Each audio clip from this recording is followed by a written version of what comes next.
الذين آمنوا وتطمئن قلوبهم بذكر الله ألا بذكر الله تطمئن القلوب. مصر میں ایک صاحب تھے جو لاوارث تھے، جن کے والدین نہیں تھے، اور وہ ایک جامع مسجد میں ایک عالم دین کے پاس پڑھ رہے تھے، علم حاصل کر رہے تھے. ان کے پاس کھانے پینے کے لیے کچھ انتظام نہیں، پہننے کے لیے کوئی انتظام نہیں، اور اسی طرح دنیاوی زندگی گزارنے کا کوئی سامان لوازمات نہیں. کسی نے لا کر دے دیا، کچھ کھا لیا، اور حضرت کے پاس پڑھتے رہے. امام صاحب کے پاس، امام صاحب بھی بڑے اللہ والے، ان کو نہایت تقوی اور پرہیزگاری کے ساتھ پڑھا رہے تھے. اب یہ پڑھتے پڑھتے بڑے ہو گئے، جوان ہو گئے، بالغ ہو گئے، داڑھی آ گئی. اب ایک دن ایسا ہوا کہ حضرت تو پڑھا کر چلے گئے، لیکن ان کو بھوک بہت زیادہ لگی. اتنی بھوک لگی کہ ان سے برداشت نہیں ہوا. تو یہ مسجد کے اوپر چڑھے، اور مسجد کے اوپر چڑھ کر جو برابر میں گھر تھا اس کی چھت پر گئے، پھر اس سے اور دوسری چھت پر، پھر اس سے اور دوسری چھت پر. کہیں راستہ نیچے اترنے کا نہیں مل رہا تھا. کئی گھروں کو جانے کے بعد ایک گھر میں سیڑھیاں تھی، وہ اس میں اتر گئے، اور آہستہ آہستہ وہ باورچی خانے کی طرف، کچن کی طرف گئے. تو وہاں دیکھا کہ سالن بنا ہوا رکھا ہے، اور انہوں نے جو کھول کر دیکھا اس میں تو بیگن نظر آیا.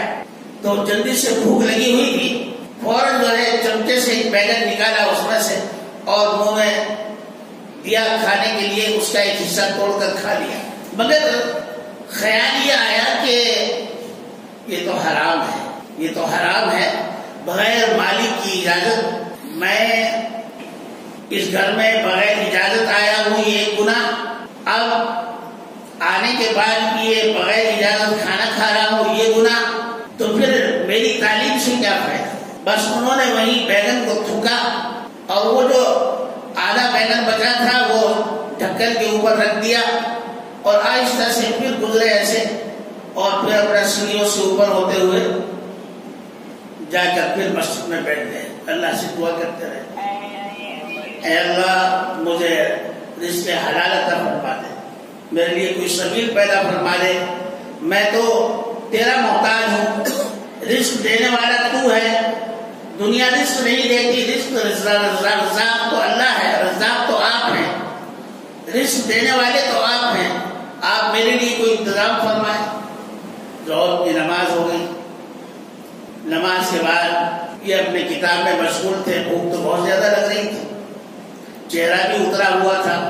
تو دیکھا کہ ایک بڑے میاں لاٹھی ٹیکتے ہوئے آئے مسجد میں، اور امام صاحب سے کچھ بات کی. تو امام صاحب نے کہا کہ بھائی میں پوچھ کر دیکھتا ہوں. تھوڑے دور کے فاصلے پر ایک برقع پہنے ہوئے ایک عورت بھی تھی، تو دور بیٹھی ہوئی تھی. تو ان کی سمجھ میں یہ آ رہا ہے کہ شاید مجھے انہوں نے دیکھ لیا ہے کہ میں نے بیگن کھا لیا ہے. چوری پکڑی گئی. مگر بات کچھ اور تھی.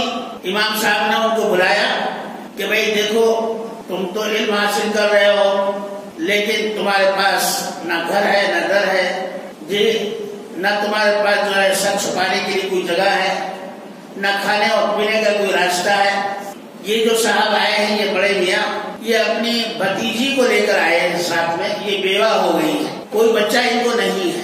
اب یہ بڑے میاں کہہ رہے ہیں کہ میری بھتیجی کسی نیک آدمی سے شادی کرنا چاہتی ہے.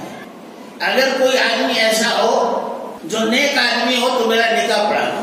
اب اس نوجوان نے کہا کہ حضرت میں نکاح کیسے پڑھاؤں، میرے پاس تو جو ہے نکاح کے بعد چھوارے تقسیم کرنے کے لیے بھی میرے پاس پیسے نہیں ہیں، نئے کپڑے بنانا تو بہت بڑی بات ہے. حضرت نے فرمایا بھائی یہاں تم سے کوئی مطالبہ نہیں ہے. یہ عورت جو ہے خود بہت مالدار ہے، اور یہ عورت بھی متقی اور پرہیزگار ہے. یہ صرف اس لیے نکاح کرنا چاہتی ہے تاکہ دنیا کی بد نظری سے یہ بچی رہے. تو انہوں نے کہا کہ حضرت اس سے بہتر کیا ہے، سبحان اللہ آپ نکاح پڑھا دیجیے، مجھے منظور ہے.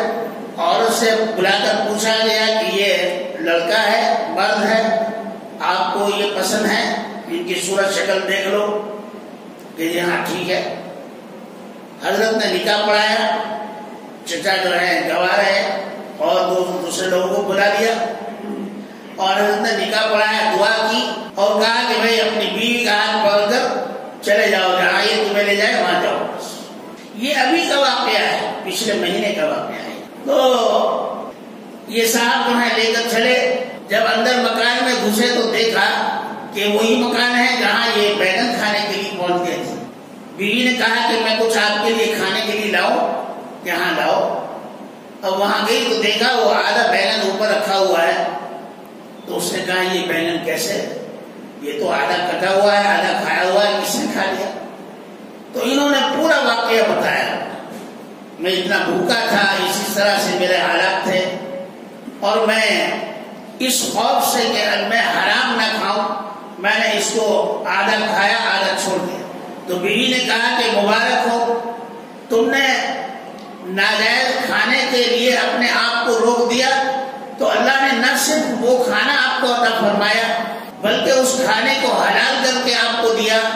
اس گھر کی جو عورت تھی اس کو آپ کے نکاح میں دے دیا، اس کے مالک آپ بن گئے۔ وہ گھر جس میں وہ رہتی ہے اس کے مالک آپ بن گئے۔ اللہ نے آپ پر کتنا کرم فرمایا۔ انسان جب کسی نیکی کا ارادہ کرتا ہے تو اللہ تعالیٰ اس کے لیے ایسے اسباب پیدا فرماتے ہیں کہ انسان کبھی اس کو سوچ نہیں سکتا ہے۔